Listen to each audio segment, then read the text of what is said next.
Very welcome नाज़रीन, नाम और होस्ट अजीम भट्ट। और आज के व्लॉग में दो अहम तरीन इश्यूज के ऊपर बात करेंगे। एक तो पाकिस्तान की लोकल पॉलिटिक्स में कल अली अमीन गंडापुर साहब ने एक दोबारा बड़ा इंटरेस्टिंग बयान दिया कि नवे रोज के अंदर वो जो है इमरान खान को रिहा करवाएंगे या सियासत छोड़ देंगे। ये स्टेटमेंट कैसे आई, कहां से आई, किससे पूछ के दी गई, इसके ऊपर गुफ्तगू करेंगे। और साथ ही कुछ इंटरनेशनल जो भारत का इशू है, चूंकि हमारे दिफाई तजियाकार और दीगर आप ये भी कह सकते हैं कि ऑफिशियल स्टेटमेंट्स भी इस तरह की आई कि सितंबर अक्टूबर के अंदर जो है वो कोई मजीद जारहियत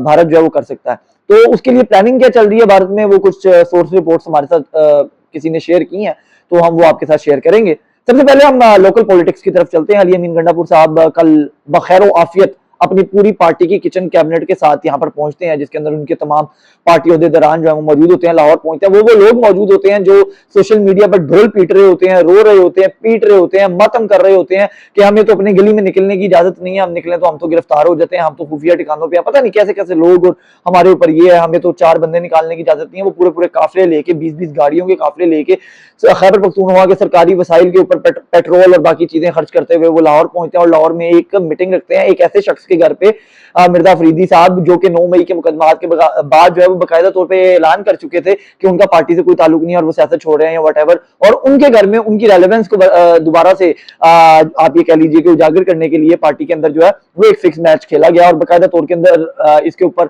बहुत से गवर्नमेंट ऑफिशियल से मुराद है कि यानी कि गवर्नमेंट की का सॉफ्ट कॉर्नर भी मौजूद था कि ठीक है इनको करने दिया जाए, क्योंकि ये जो स्टेटमेंट अली अमीन गंडापुर ने दिया वो कहां से आई है ये मैं आपको जरूर बताऊंगा। अब अगर किसी तहरीके इंसाफ के कारकुन के अंदर, क्योंकि बड़े बड़े जबरदस्त किस्म के सोशल मीडिया एक्टिविस्ट मौजूद हैं जिनकी आवाज और बात जो है वो उनकी पार्टी लीडरान तक पहुंचती है, उनसे उन समेत मैं सहाफियों को कहूंगा अगर किसी की जरूरत हो तो वो पूछे कि कल अली अमीन गंडापुर कल सुबह 10 से 11 के दरमियान उन्होंने जो 2 कॉल्स की हैं वो कॉल्स किसी सिविल आदमी को नहीं की गई हैं। जो सिविल नहीं है वो आपको पता है वो कौन होता है, तो किसी सिविल शख्स को कॉल नहीं की गई 10 से 11 के दरमियान। और फिर मुतअद्दिद व्हाट्सएप मैसेजेस करके उनसे मुकम्मल तौर के ऊपर ये डिस्कस किया गया कि हम लाहौर जा रहे हैं, कैसी कैसी स्टेटमेंट दे सकते हैं और कितनी लाइन तक की स्टेटमेंट दे सकते हैं, कितनी लाइन है जो अबूर करें और कितनी ना करें। अली अमीन गंडापुर से जिसका राब्ता हो वो ये जरूर पूछ ले, और अगर अली अमीन गंडापुर साहब उससे इनकार करते हैं तो फिर उसके बाद शायद हम नाम भी उसका रिवील कर देंगे जिनसे हमारे पास इंफॉर्मेशन आ रही हैं। हम उनसे पूछ लेंगे कि हमें एग्जैक्ट नाम भी बता दे तो फिर वो भी बता देंगे। लेकिन मुझे पूरा यकीन है कि अली अमीन गंडापुर साहब इसका भी हवाई जवाब देंगे, इधर उधर घुमा देंगे। 10 से 11 के दरमियान उन्होंने 2 कॉल जो सिविल लोग नहीं थे उनमें से किसको की थी और क्या कहा था और क्या पूछा था, ये अली अमीन गंडापुर से पूछ लें। और फिर उस तमाम जो तनाजुर है उसके अंदर आप अली अमीन गंडापुर साहब का 90 रोज का जो स्टेटमेंट है वो देख लें। अब अली अमीन गंडापुर साहब की स्टेटमेंट को तो कोई इतना सीरियस नहीं लेता है। उसकी वजह ये भी है कि वो उससे पहले भी कह चुके हैं, जब फाइनल कॉल थी कि मैं कफन बांध के आ रहा हूँ, बगैर इमरान खान की रिहाई के नहीं जाऊंगा, मुझे सुरंग खोद के भी जाना पड़ा तो मैं डयाला जाऊंगा, मैं इस्लामाबाद जाऊंगा, मैं चढ़ाई करूंगा। और फिर क्या होता रहा, फिर ये जैसी वो स्टेटमेंट देते हैं 2-4 दिन बाद या 5 दिन बाद, हफ्ते बाद जो है वो कोई ना कोई एक कौमी सलामती का इजलास आ जाता है या कोई इस तरह की मीटिंग आ जाती है और उसके अंदर माशाल्लाह वो फेडरेशन के साथ इदारे यकजहती के लिए पहुंच जाते हैं, जो कि बहुत अच्छी बात है, मैं तनकीद नहीं कर रहा हूँ, अच्छी बात है, उनकी जिम्मेदारी भी है वो वजीर आला। लेकिन ये स्टेटमेंट देके वो अपने लोगों के अंदर बकायदा जो तरीके इंसाफ वाले बहुत बड़ी तादाद में उनके लीडरान से लेके कारकुनान तक जो ये समझते हैं कि वो टाउट है, वो अपना वो निशान धोने की वक्तन कोशिश करते हैं। तो ये स्टेटमेंट भी उसी तरह से है। लेकिन कोई हिम्मत करके ये जरूर पूछे कि वो 10 से 11 के दरमियान उन्होंने 2 कॉल्स किसको की थी, और ये मैं आपको कैटेगोरिकली बता रहा हूं कि वो शख्स जिसको कॉल्स की गई वो सिविलियन नहीं था। That's it. बाकी जो 3 महीने की डेडलाइन है वो भी बड़ी इंटरेस्टिंग है, चूंकि आपको पता है, मैंने जिस तरह अपने ब्लॉग के शुरू में भी तस्करा किया कि हमें सबको पता है कि सितंबर अक्टूबर के अंदर जो है अक्टूबर नवंबर सितंबर इन 2-3 महीने के अंदर भारत द्वारा जारियत का प्लान बना रहा है। और इंटेलिजेंस रिपोर्ट जो है वो हमारे मुख्तलिफ तजियाकार भी ये बता चुके हैं, हमारे ऑफिशियल्स भी बता चुके हैं, और इस चीज का खतरा भी इंटरनेशनली भी जाहिर किया जा रहा है। तो आप ये देखिए कि वो जो 90 रोज का टाइम है वो वही बनता है। और मुझे नहीं पता कि ये जानबूझ के इस तरीके से लिंक करके स्टेटमेंट दी गई है या व्हाटएवर, मैं सिर्फ आपको अपना एनालिसिस पेश कर रहा हूं कि 90 रोज का टाइम है, ये चल रहा है जुलाई अगस्त सितंबर अक्टूबर, अक्टूबर का महीना बनता है 90 रोज खत्म होने में, और अक्टूबर नवंबर की ही जो है वो सितंबर अक्टूबर नवंबर की ही जो है वो इंटेलिजेंस रिपोर्ट्स हैं और तजियाकारों की ये बातें हैं कि भाईजान जो भारत है वो दोबारा पाकिस्तान पर जारियत कर सकता है। तो ये कैसे तालमेल मिलाया गया कि खुदा ना खासा अल्लाह ना करे कि भारत दोबारा जब जारियत कर देगा तो डेफिनेटली एक कौमी यकजहती का मामला जो है वो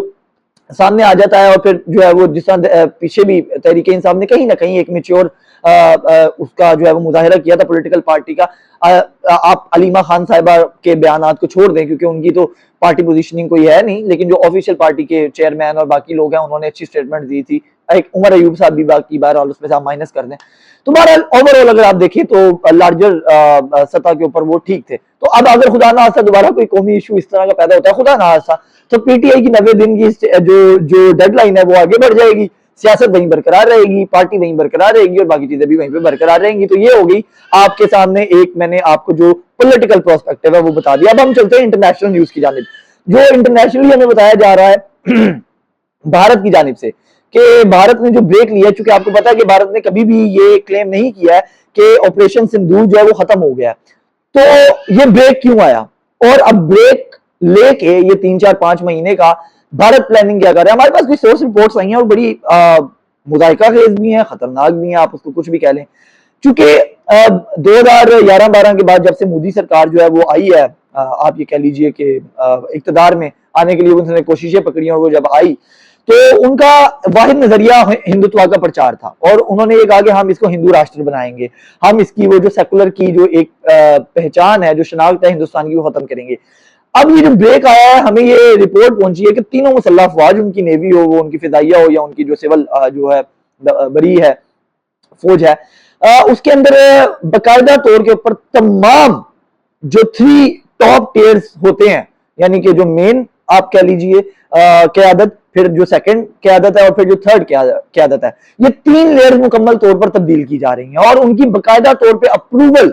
आरएसएस के दफ्तर से आ रही है। आरएसएस के दफ्तर से क्या अप्रूवल आ रही है कि कौन शख्स जो है वो हमारे साथ अलाइन है या हमारे नजरियात का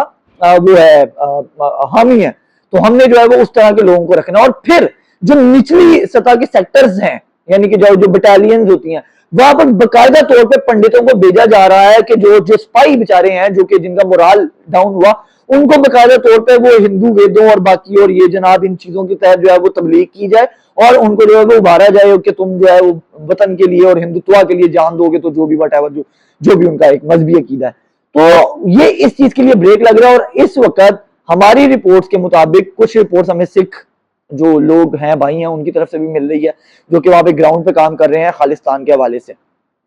वो ये कहते हैं कि बटालियंस, आप ये कह लें कि सैकड़ों बटालियंस के अंदर, यानी बटालियन से मुराद में सेक्टर्स गिन रहा हूं, छोटे छोटे होते हैं, वहां पर बाकायदा तौर पे वीकली पंडितों की आमद जो है वो शुरू हो गई है, जो कि बाकायदा तौर पे लेक्चर्स देते हैं सिपाहियों को कि आपने क्या करना है। तो इस बार ये प्लान किया जा रहा है कि ना सिर्फ बहरी या फिजाई जंग होगी, बल्कि हम जो है वो ग्राउंड के ऊपर भी मूव करेंगे। उसके लिए सिपाहियों बेचारों को तैयार किया जा रहा है, उनकी ब्रेन वॉशिंग की जा रही है मजहबी एतबार से।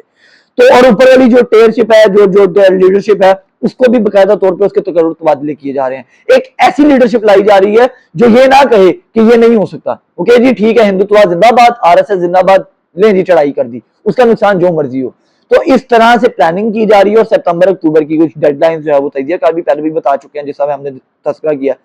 तो ये जनाब इंडिया के अंदर पंडित जो है वो उतारे जा रहे हैं जंग के लिए पाकिस्तान से। और हमें कुछ रिपोर्ट्स मिली हैं, मे बी मैं उसको कंफर्म उस तरीके से नहीं कर सकता, बट ये है कि इंटेलिजेंस के पास भी इस तरह की तमाम रिपोर्ट्स ऑलरेडी मौजूद हैं। और कुछ इंटरनेशनल लोगों से हमारी जब बात हुई, जो एक्सपर्ट्स हैं, जियो पॉलिटिकल और वॉर एक्सपर्ट्स हैं, उन्होंने हमें कहा कि अगर इस बार जिस तरह से प्लानिंग की जा रही है भारत की जानिब से, तो उसको इतना बुरा रिबटल मिलेगा कि मुमकिन है कि इस बार खित्ते की जुग्राफियाई हालत तब्दील हो जाए। अब इसका एक ही मकसद बनता है, या तो भारत के टुकड़े हो जाएंगे या पाकिस्तान जो है वो कश्मीर पे कब्जा कर लेगा, कब्जे से मुराद है कि वो अपने उस पर ले लेगा, या शायद खालिस्तान की तरफ से कोई इस तरह की चीज हो जाए, आई डोंट नो। बाकी प्रॉक्सीज जो है, आपको ये याद होगा कि एक्सपेक्ट किया जा रहा था कि जैसे ही जंगबंदी हुई है तो अब बलोचिस्तान के अंदर प्रॉक्सीज जो है वो बहुत ज्यादा सामने आएंगी। हालांकि सामने आई, लेकिन उस तरीके से सामने नहीं आई जिस तरह से एक्सपेक्ट किया जा रहा था कि रोज धमाके, रोज वो चीजें नहीं हुई। तो ये भी हमें रिपोर्ट मिली कि भारत ने बाकायदा तौर पे उनको कहा कि आपने खामोशी से 1-2 कार्रवाइयां करनी है, ज्यादा नहीं करनी है, अपने वसाइल को ज्यादा इस्तेमाल नहीं करना है, आप संभाल के रखें, जब हम डायरेक्ट वॉर करेंगे तो आपने उस वक्त डायरेक्ट वॉर करनी है। तो ये भी एक चीजें सामने आ रही है, तो हमने कहा ये चीजें भी आपके साथ शेयर करें। फिलहाल के लिए इतनी, मुझे इजाजत दीजिए, अल्लाह हाफिज।